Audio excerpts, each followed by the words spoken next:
All right. Well, yeah, welcome to all of you. Welcome to anybody who's watching this on through YouTube.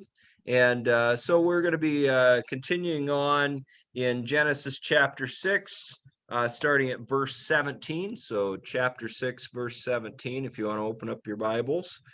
And we'll go ahead and begin with prayer. Gracious Lord Jesus, we're thankful that we can come together in this way again tonight to have this continued study of this amazing account of what happened long ago by your will and desire, but yet we also see your mercy upon us as your creation, in that you saw how evil we had become as a people, and yet you still chose to spare us and to continue to give us life in the looking forward to that precious gift of redemption that you would one day bring through your Son. And I just pray that you will bless this time tonight, dear Father, as we gather in your name and in the name of your Son, Jesus Christ. Amen. Amen. All right. So we're looking at starting at verse 17.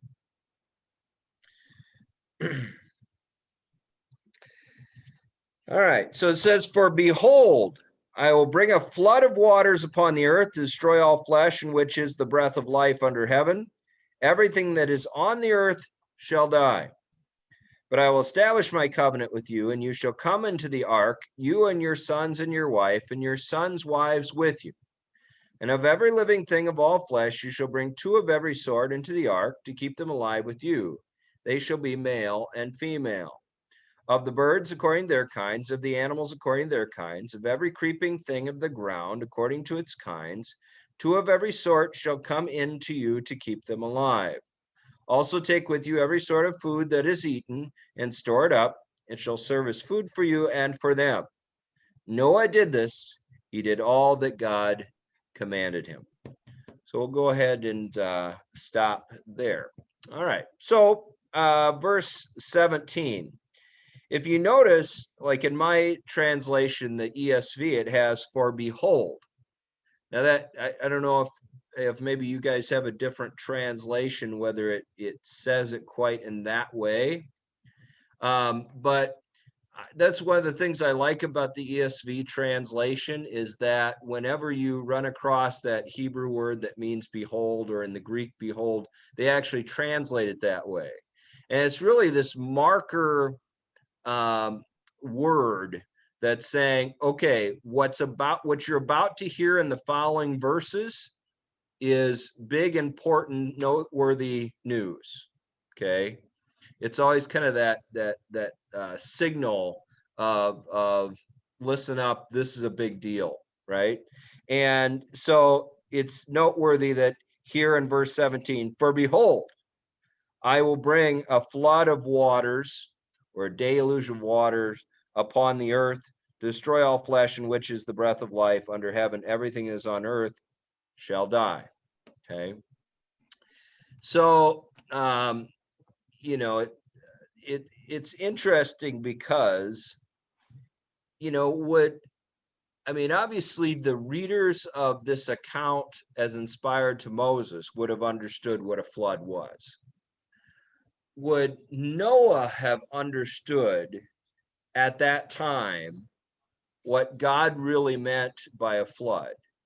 Did they have localized kinds of floods prior to, this catastrophic worldwide flood? It's kind of a good question, but he's making a very bold point. Okay, behold, I'm bringing this flood, and this is a new big deal, obviously. And I found it interesting when it says, "I'll bring a flood waters upon the earth to destroy all flesh, in which is the breath of life under heaven." That word "to wipe out" or "destroy" is the same Hebrew word that's used back in chapter 6, verses, earlier on, just a few verses ahead of that, in verse 11 and 12. But like in my translation, it's translated as "corrupt," that Hebrew word, or it could be translated like "spoiled." But I found it fascinating that here the Lord is saying, okay, the earth became corrupt. It essentially became destroyed because of the sin of man and the effects of the sin of man. And so God, essentially, we as man destroyed God's very good creation. So now, as a result of that, because it had gotten so bad that man had essentially destroyed his good creation, now God has to act and do the same thing in order to cleanse it and restart things. And so I found it kind of interesting, that connection is almost like, man did it to my world from God's perspective. And so I'm going to have to destroy them and restart things in order to get back to any semblance of good within my world that I created, right? And he says, destroy all flesh, in which the breath of life under heaven. Well, that breath of life is that Greek or Hebrew word ruach, or for spirit. Okay. So all the flesh in it that has that spirit of life as God gave, everything in it, the earth will die, will expire, breathe one's last, which goes back to earlier in chapter 6, verse 3, where he says, my spirit shall not abide in man forever, for his flesh, his days shall be 120 years. And we talked about that before, of God, limiting our time on earth. So as he gave us his life, his spirit in us. So now everything that has that spirit is going to have to die. And what's interesting about that is, as you go forward into the rest of chapter 6, that also would include, the animals, where they also, would have to die along with, but he, of course, preserves them. All right. Questions about any of that? I got a question. Yeah. Why would God want the animals to die when they were really not at fault? Yeah, that's a good question, Jack. Actually, last week we addressed that very question, and it's simply because there was a connection. I put a quote in my study from last week, essentially talking about how it was not multiple creations, but one creation that God made. And the whole of that one creation was to be very good. That included the animals, and included us. And so it's not like there's a continuity, there's a relationship there between us and all of the rest of creation. And so while it doesn't seem fair that they also had to bear the burden of our sin, the way it is that they have to, because they're part of this kind of one united creation that God intended things to be. And so when we fell into sin, it corrupted the world.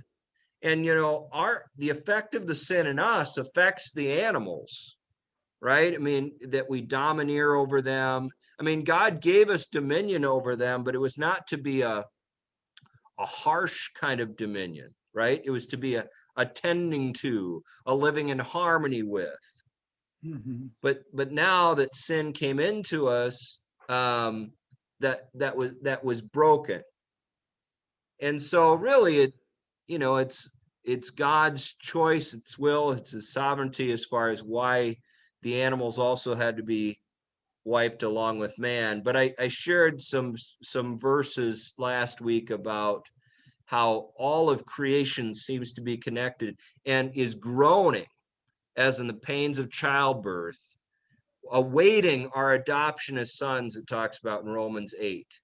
So in other words, it's like it's waiting for finally the resolution of the corruption that came into the world that was very good, looking forward to us being resurrected out of this world, the recreation of the new, or, the creation of new heaven, new earth, so that it can be essentially,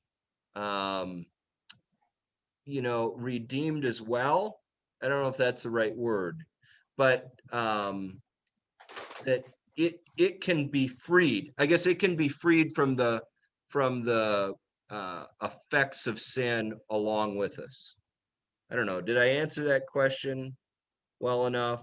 I mean, that's really about as good of an explanation as we can give. Well, in a way, Because, it should remind, I'm sorry, oh, go ahead, Joe. it should remind us that, our sin impacts other entities, that there are repercussions, not just on other people, but in this case, on, the animal world as well. And that's something we need to keep in mind always. Right. Yeah, I tell you what, Jack, tomorrow, if I think about it, I'll send you the totality of the slides that I made, because Okay. I kind of addressed that in the slides, and I had some quotes, and both from some of our Lutheran writings, but also scriptural, Okay, thank you. Yeah, certainly. All right. So I put this slide in there because on Sunday there were some that I kind of offered it live for anybody that wanted to stick around. Had a few people, and this kind of came up in conversation. That God is making a very special point here to Noah. Okay, I'm going to send this flood, this deluge of waters upon the earth. And there is some speculation amongst like biblical scholars as far as whether it had rained before this on the earth prior to this. Some speculate the weather might have been quite different prior to the flood. And it's because of the reference in Genesis 2, verses 5 and 6. So if you want to look at that real quick with me. Genesis 2, 5 and 6.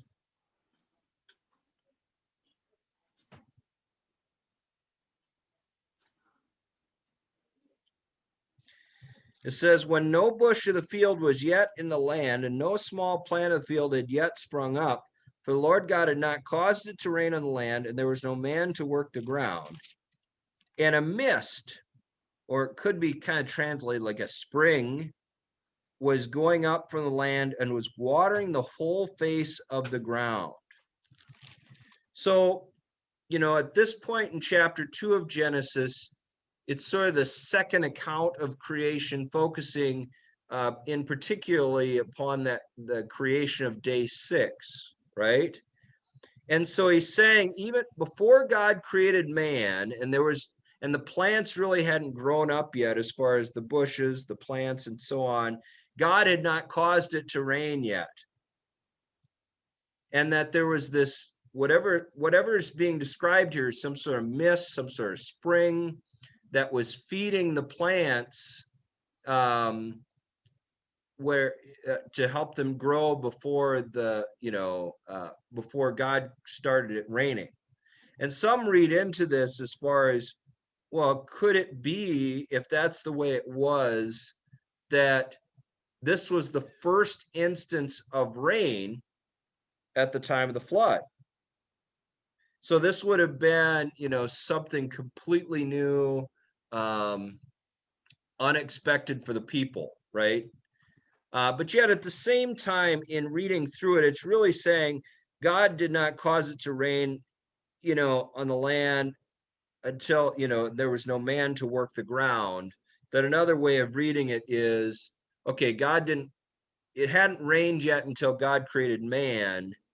And then after that, it started raining. However you read it, it's kind of an interesting speculation as far as whether, we had the same kind of weather patterns, whether they had rain prior to, because if you always look at the depiction of, the dinosaur times, ancient times, right?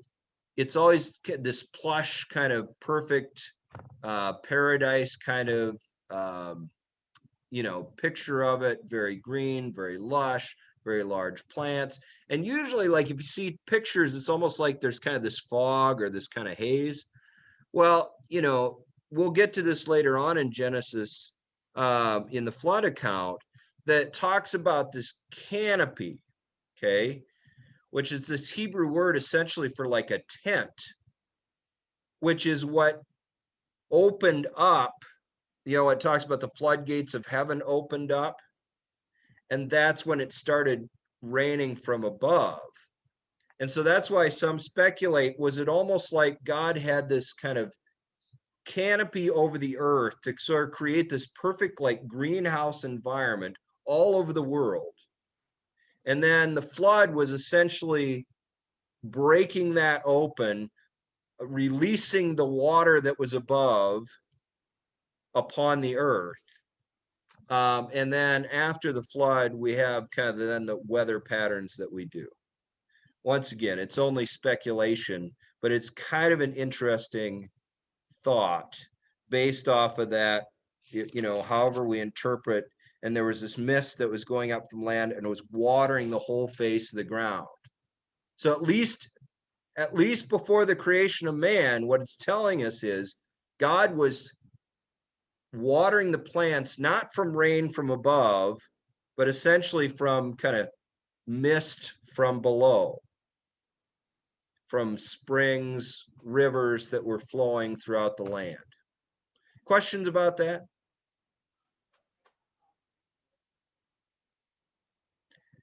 So imagine if that was true, that the weather patterns were not like it is now, and that it really hadn't rained like that prior to the flood.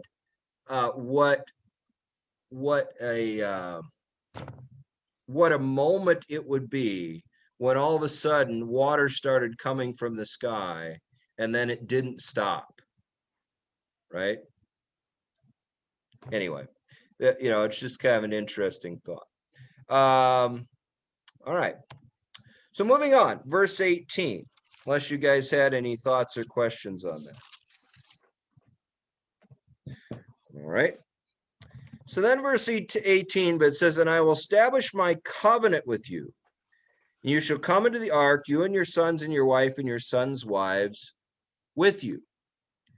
Now, this is the first instance in the Old Testament of the Hebrew word for covenant, meaning like a will or agreement.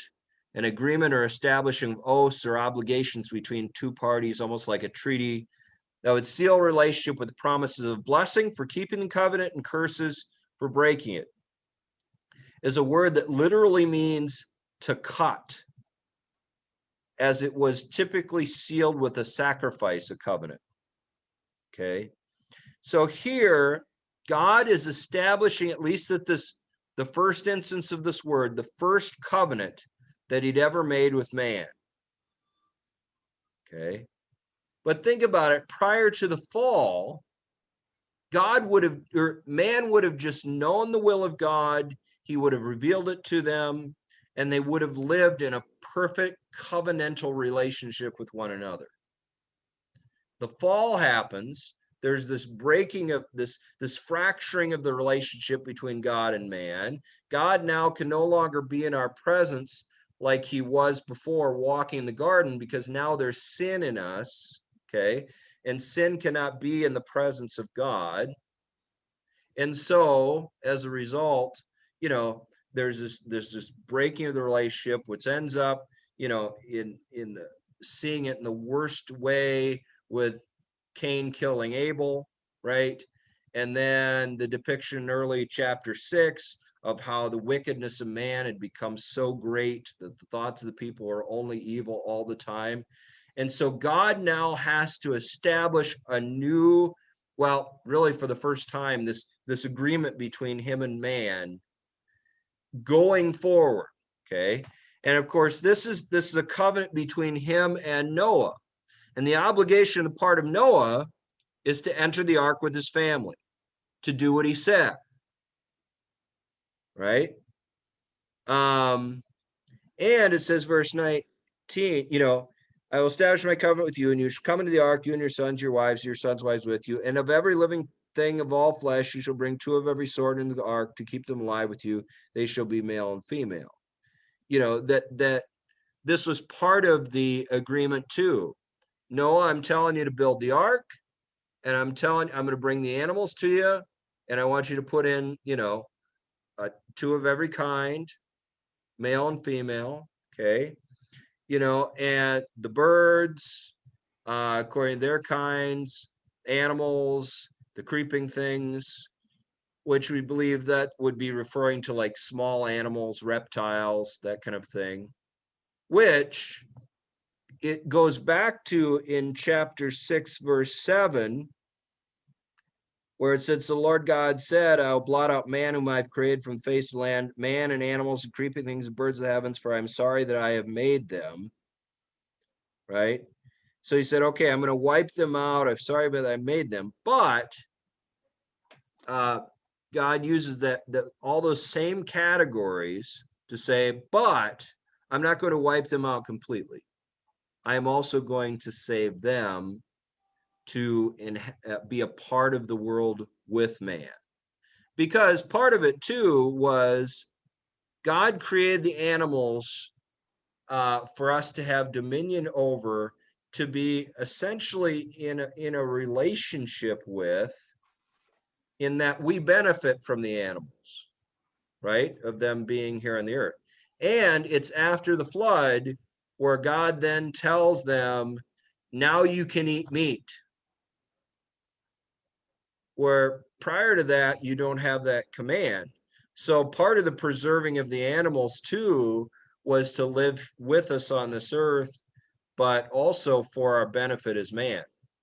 And we believe part of the reason why God tells them now you can eat meat after the flood is because of perhaps the changing environment after the flood, in which we would need to supplement our diet through the eating of animals.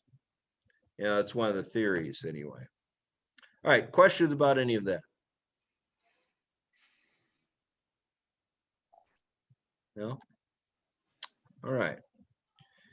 So I was thinking that I had yeah, I guess that's everything. All right. So, and then he says, verse 21, also take with you every sort of food that is eaten and stored up. It shall serve as food for you and for them. Well, prior to this in Genesis, the only command we have as far as what they were to eat was the plants and trees, right? I have given, it says back in chapter 2, verse 9, and out of the ground the Lord God made to spring up every tree that is pleasant to the sight and good for food. The tree of life is in the midst of the garden, and the tree of the knowledge of good and evil, right? That's what they were to eat, was the from the trees, and good for you for food. Okay. So the Lord directs this as far as bringing on the food, plants, seeds, grain, to be food for the animals. And then verse 22, and it says, Noah did this, he did all that God commanded him. He would keep his part of the covenant. Now the question is, how did they fit them all on the ark? Okay. And so I've got some pictures here from the Ark Encounter. Okay. So they did a research. They've done research on this, kind of on the different kinds. And I'll get to that in my next screen. But they estimate, well, I'll go to there. So this is one of the signs from the Ark Encounter. Okay.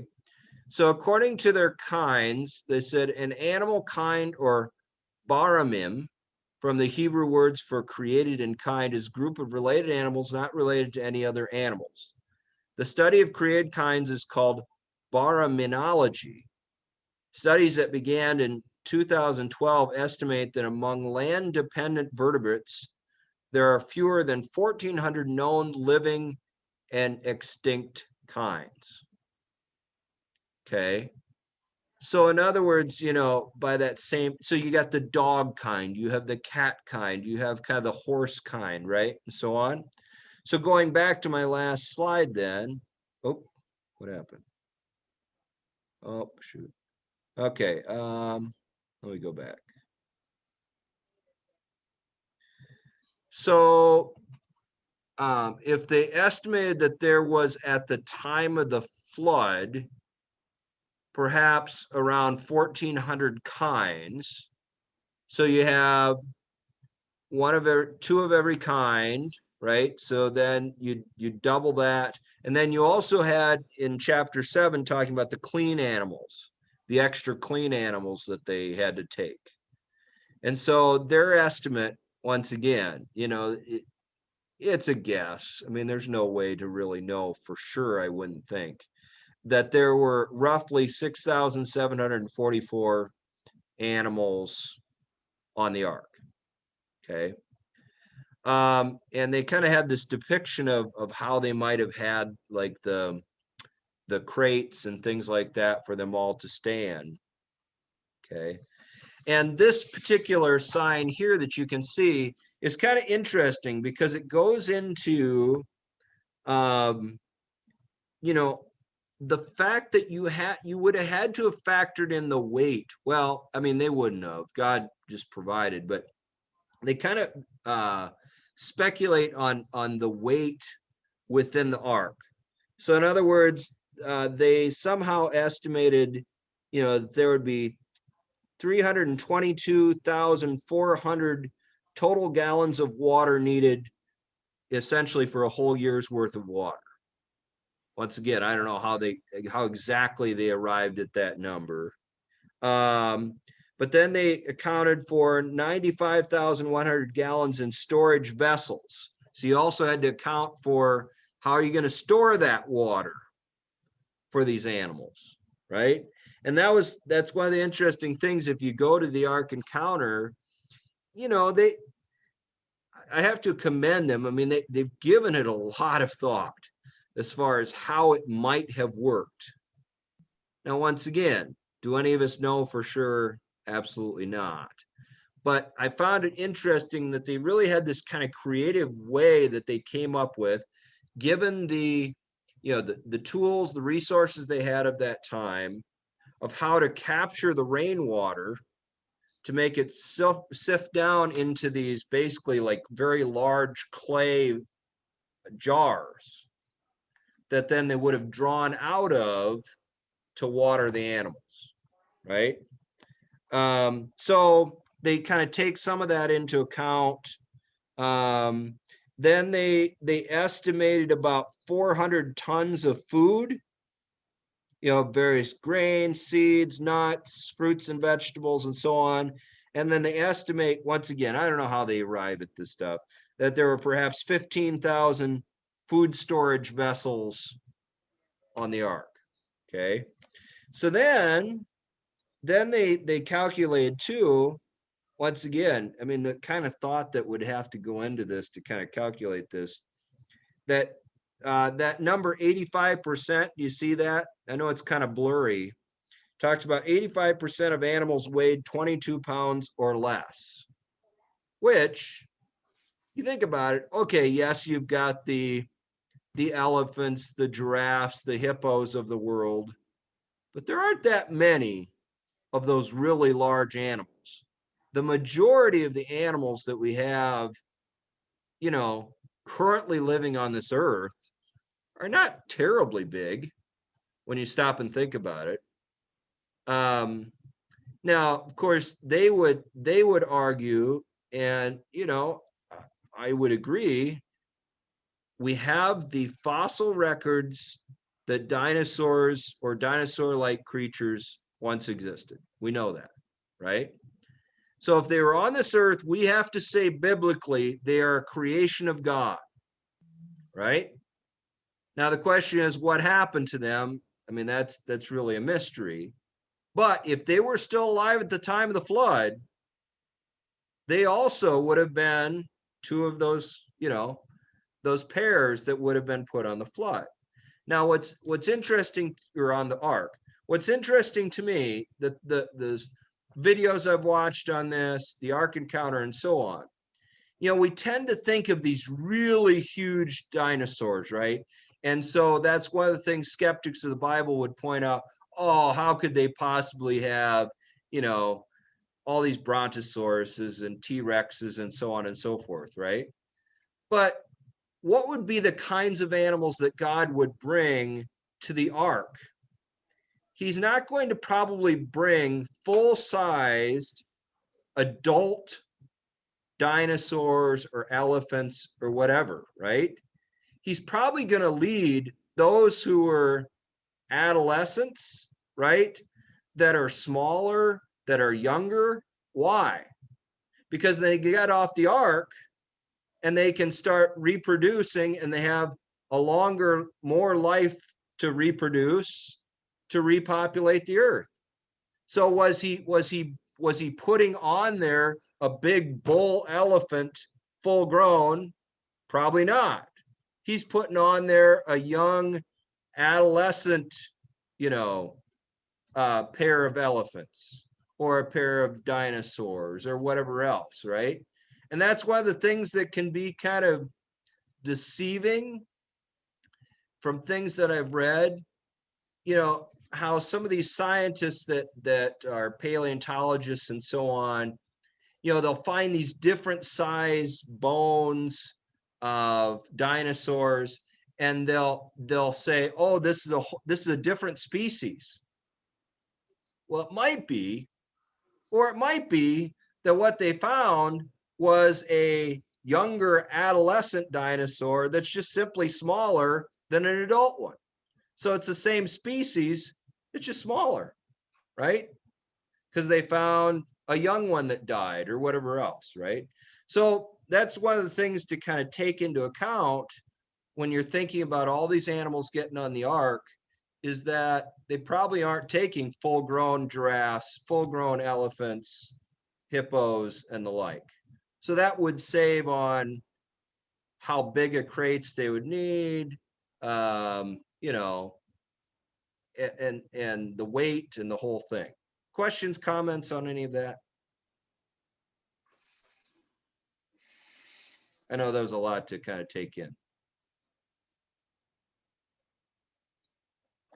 But that always makes sense to me when I've watched videos or had speculation on that oh yeah, they would take the young animals that would then be very fertile, have many years of reproductive age when they got off the ark.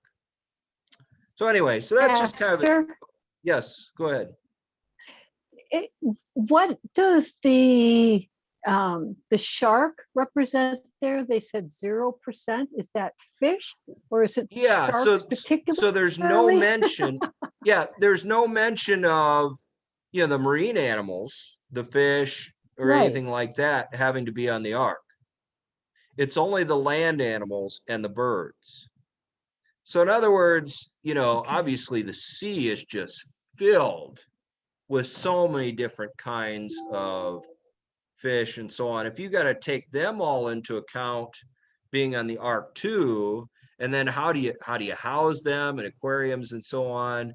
I mean, that becomes a whole nother ball of wax as far as the speculation of how in the world could this big boat possibly hold all these things. But when you take all the whales and the sharks and everything else out of the picture, and you're just dealing with the land animals alone and the birds, I mean, if you think about it, what's the biggest bird? Ostrich, emu? Otherwise, it doesn't take much space to have a whole bunch of birds, especially if you're But only having two. Go ahead. Were they eating fish before the flood, or did that? It sounds to me pretty much like they were vegetarians. Well, that's the way it says in the biblical account that that they were just eating the plants. He says prior to the prior to the flood, because God makes a Okay. special point in Genesis 9. If you want to look there with me, look with me in Genesis 9.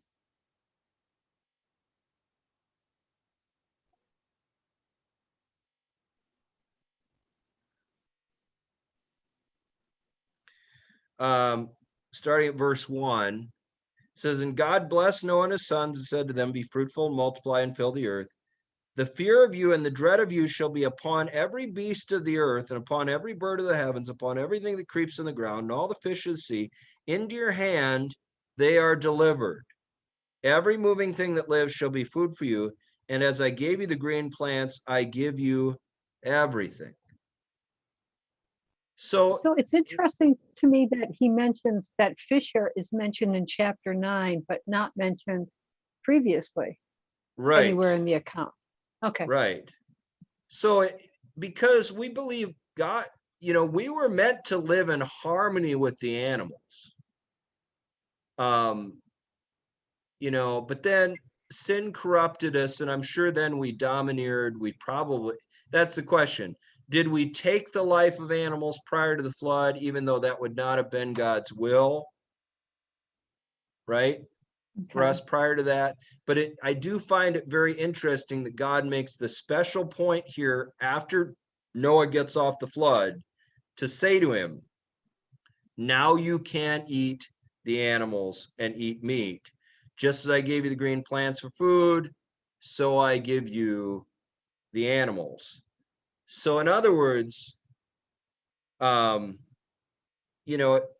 it almost reads as though God's intention was for us not to eat the animals, to not eat meat prior to the flood, although probably people in their sinful, covetous desires probably did. But now Noah, being a very righteous man, a very holy man, he's telling him it's okay to eat these animals. Plus, the other thing about it is, as you go into chapter 7, where he makes a special point to take extra of the clean animals. Now, what's interesting is, prior to this, there's never any mention of a distinction between the animals as far as the ones that were clean and the ones that were not. You don't get that until you have the Levitical law that God gave to Moses, where there's this distinction of the animals. So that becomes the question. How did Noah know which ones were the clean animals and which ones were not?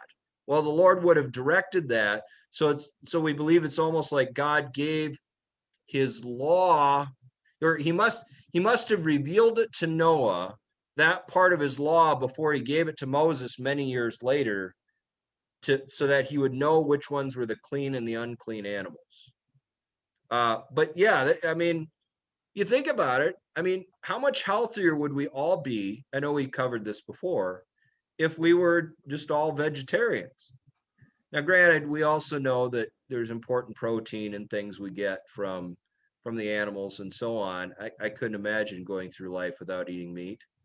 But that he gave us commands now that we could eat it. So that becomes the question. Were they fishing? Were they taking the life of animals before the flood? If they were, it wasn't because God gave them a command that they could. Did that answer your question?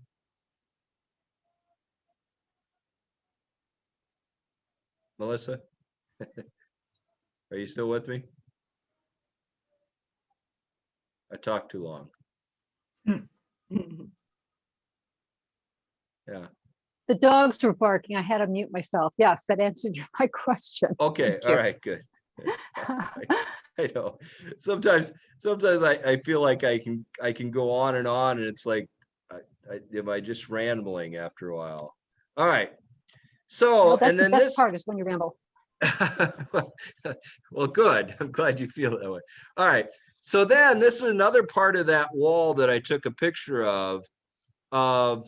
It's estimated that there are fewer than 34,000 species of known land-dependent vertebrates in the world today. So in other words, if there was about 1,400 kinds at the time of the flood, and he only took 2 of every kind. And then, over time, there's the genetic variations within the kinds. It's gotten to this point of, all the different species of animals today. But of course, that's just land dependent ones. We're not getting into all the marine animals because that's a whole nother thing. So one could ask, how did just those few kinds become the variety of animals we see today? Of course, evolutionists say that this could only happen after millions and billions of years due to small genetic changes over, that time, as they believe one kind could turn into another kind.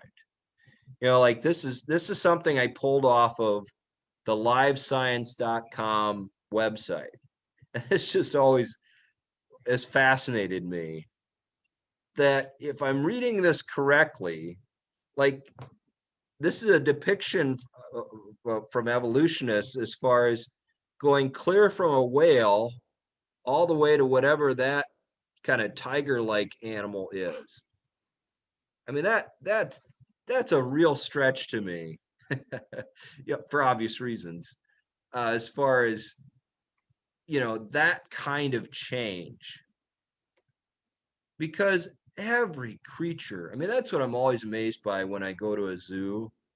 I mean, how every creature in this world is uniquely suited to be where it's at, in its ecosystem, in the world, as God designed it, right? And so think about what would have to happen for evolution, like the evolutionists say, to be true, right?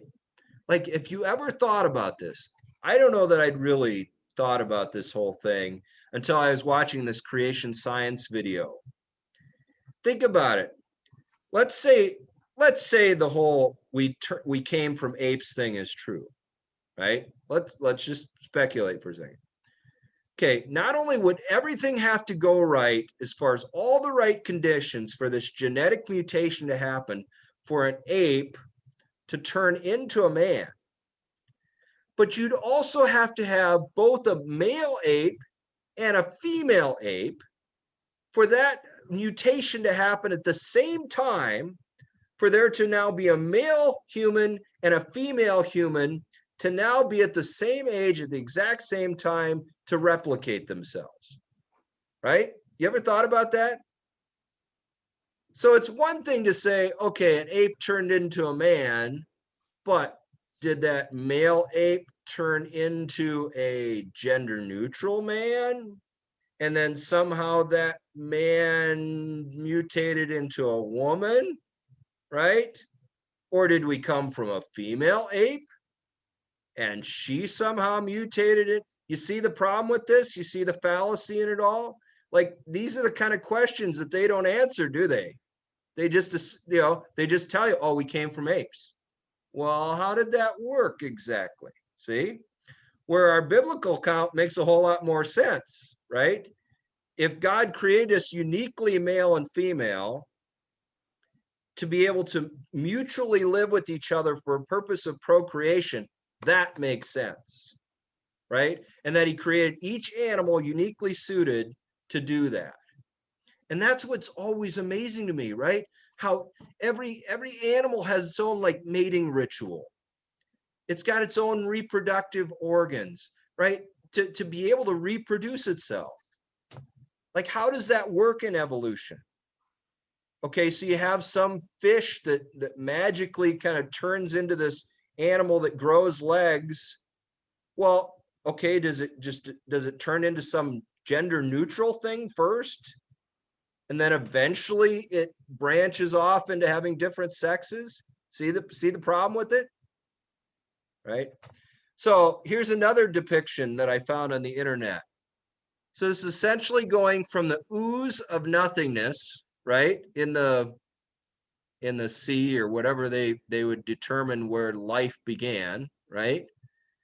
To then turn into a fish, which then grew a tail, which then grew arms, which then grew a really long tail, but then the tail eventually disappeared and went to man.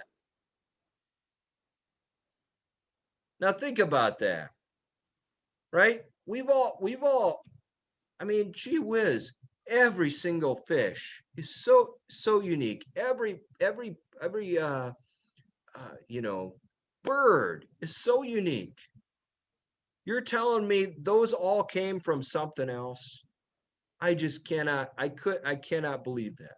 Now, a creator God that made that each special from their coloring to their sizes, to everything about them, to be able to hunt, to live in their environment, now that makes sense, right? All right, questions, comments on any of that? All right, so here's where I'm going with this. So this is the difference.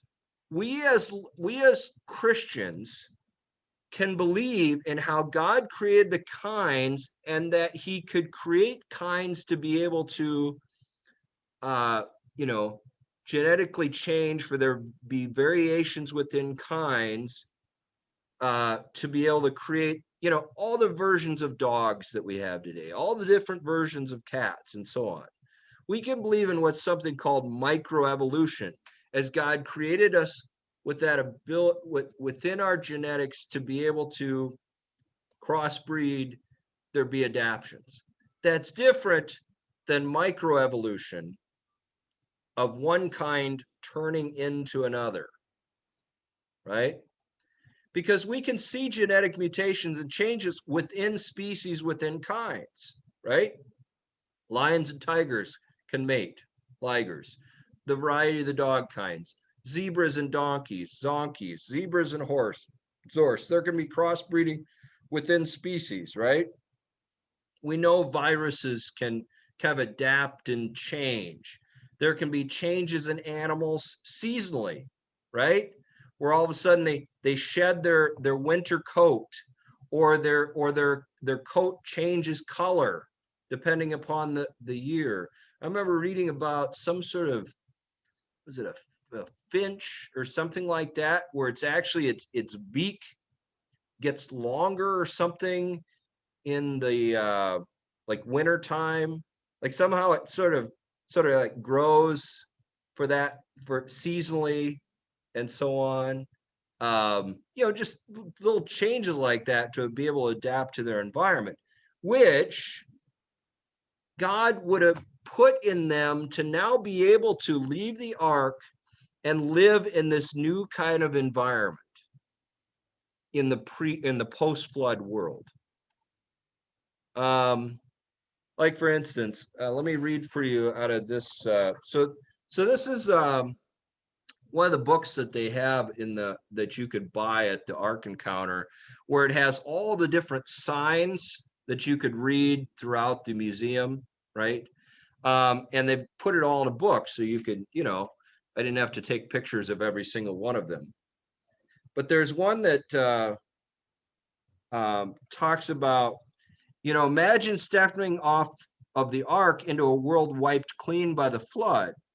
The climate and land are fundamentally altered. Plant life has only begun to take root again, and there are fewer varieties than before. Across the entire expanse of the planet, not a single landmark, tree, or land-dependent vertebrate persists from the pre-flood world. Thus far, this new world is harsh, uninviting, and unfamiliar. Like, have you ever thought about that? Imagine, you know, Noah gets into the ark knowing a particular world. The animals are led by the Lord to the ark knowing a particular world. And the flood waters recede. And think about that. What we believe is that, you know, mountains were formed. The land was broken apart. It just dramatically changed the landscape of what they would have known. Imagine this beautiful plush, like jungle kind of environment all over the world. That's all been underwater, wiped clean. It's all got to restart. So these animals come out of the ark to a whole different world, right? And that's his point. He says, how did the animals respond to this alien environment? Based on fossil evidence and scientific models of rock layering, we can infer that the reactions were often quite significant. Physical trends among animals preserved in early post-flood rock layers reveal that many of the ark kinds adapted quickly. The decades passed and the animals began exhibiting post-flood specializations, features that helped them gain footholds in the post-flood earth. These changes within kinds demonstrate the mercy, creativity, and foresight of the creator. Like, I hadn't really thought about that, right? If the whole world was this kind of perfect, kind of plush environment, so there weren't animals that had to live in a primarily cold climate where there's only ice, right? Or something like that. These animals get off the ark and they start multiplying and they start spreading out over the earth. And so, we believe God would guide the kind of genetic changes and so on so that they could continue to live in the different environments that they'd end up in. Because, like, I remember one of the signs talking about, well, what about polar bears, right? How did those polar bears get all the way to the ark and get on the ark and so on, right? How would they have survived in a non-frigid kind of environment? Well, have you been to a zoo around here? We went up to the Milwaukee Zoo. There's a polar bear there. Can that polar bear live in a warmer environment? Sure, right? It's not like it couldn't, but yet it became uniquely adapted to where it ended up, as far as its diet, and things like that. And that's where, if you start really thinking about it too deeply, man, you could really kind of, well, how did all those penguins end up on Antarctica or whatever else, right? But we have to trust that the Lord was guiding this whole process and that he would lead those animals to where they were supposed to be in this new post-flood world. Questions about any of that?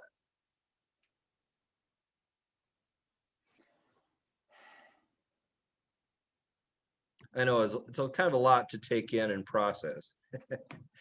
If you have specific, things mulling around in your mind, even if we don't, we're kind of out of time tonight, feel free to email me, let me know those thoughts. But when you really stop and think about it, I mean, it really is quite amazing. So in other words, God gave the animals the ability to adapt and change for the sake of survival in post-flood world. You can clone and crossbreed within species, but they have not been successful between species. There has to be a certain amount of genetic similarities, right? They can clone a sheep. They can create life from life, right? But they need life to begin with in order to make new. So we as human beings can replicate to some degree what God made, although, like with some of those clonings and so on, they don't have the lifespan, or sometimes they'll have other kind of genetic problems and so on. But anyway, it's just the gift of life itself and how amazing that is. So like for instance, they say we came from apes. However, the Bible tells us we are a distinct creation of the Lord apart from apes, of course, made out of the dust of the earth. God breathed into us our life. And there are key differences. Like I remember one of the creation videos that I've watched in the past. If you look at that ape, okay, what are some key differences between us and that ape?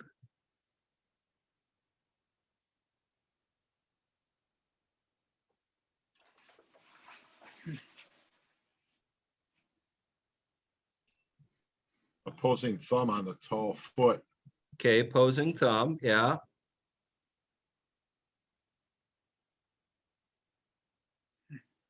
obviously different nose shape and so on, right? But one thing I never thought about, but it was in that creation video. Look at its eyes. What's missing in that ape's eyes compared to us?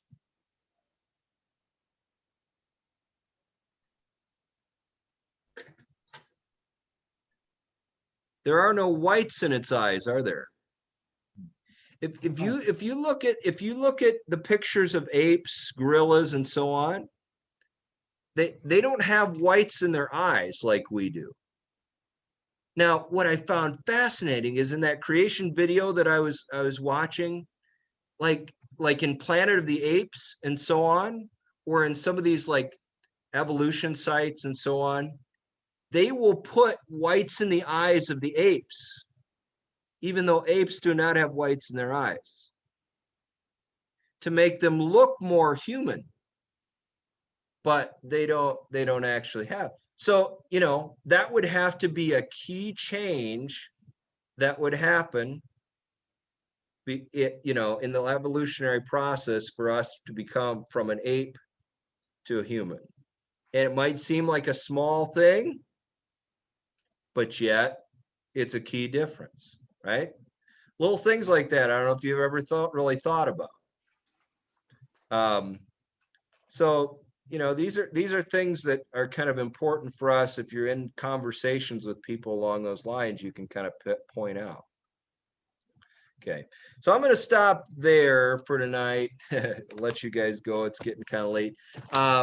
But then next week, I'm going to kind of go into, well, how did they feed and care for all those animals? And I've got some pictures from the Ark Encounter that I took of kind of ideas that they had as far as how they might have fed all those animals. It really was quite creative as far as the imagination behind it, as far as how it might have happened. Although, like what came up in Bible study on Sunday, one of the people in the group kind of wondered, were the animals actually like awake during the flood, or might have God brought them in there and almost kind of put them into a hibernated kind of state where Noah and his 3 sons didn't have to care for all of the animals every day, right? And I'd never really thought about that. There's no indication in the biblical account of that. But yet at the same time, that would be a way, obviously, for them to kind of care for the animals. Although, thinking about that, God specifically tells them to put the food on there because they would have to feed them. But that was just one idea that somebody had. I was like, well, maybe, maybe the animals that do hibernate, maybe the bears, the raccoons, others, they went into kind of a hibernation state for half the year or that whole year or something, so they didn't have to worry about them. Interesting thought.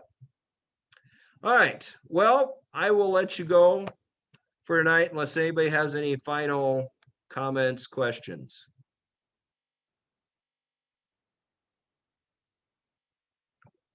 No? All right. Well, let's go ahead and close with the Lord's Prayer. Our Father, who art in heaven, hallowed be thy name. Thine kingdom come, thine will be done, on earth as it is in heaven. Give us this day our daily bread, and forgive us our trespasses, as we forgive those who trespass against us. And lead us not to temptation, but deliver us from evil. For thine is kingdom, the power, and the glory, forever and ever. Amen. All right. Well, thanks you guys for jumping on tonight. Thank you. A Yeah, lot to think thank about this you. week. Certainly. Just to let you know, so we'll take a break for this next week because I'm going to go after, well, probably not till after Monday now. I'm going to my folks next week for my 3rd week of vacation. So we will not have the Wednesday night Zoom this week. Okay, or this next week. But I'll let you know, and we'll pick up, the following. So, Hey, have a good evening, Sounds everyone. Be blessed. thanks. Yep. Have a safe trip. Good Thank you. night. Thank you. Yep, Thanks, good night. Pastor. Yep, certainly.